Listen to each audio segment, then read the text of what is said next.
इधर लग रहा है मंदिर है। लेट्स सी किस भगवान का मंदिर है। यहाँ पे अपना भोलेनाथ शिवलिंग दिख चुके हैं सॉरी। तो ये रहे भोलेनाथ शिवलिंग और मंदिर में देखते हैं किनका है।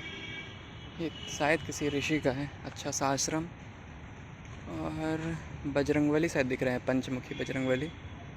और कौन है पता नहीं, जो भी है उनको प्रणाम। और चलते हैं हम लोग नेक्स्ट डेस्टिनेशन। हर हर महादेव। गिन्नी का खरांग भी है। ओके।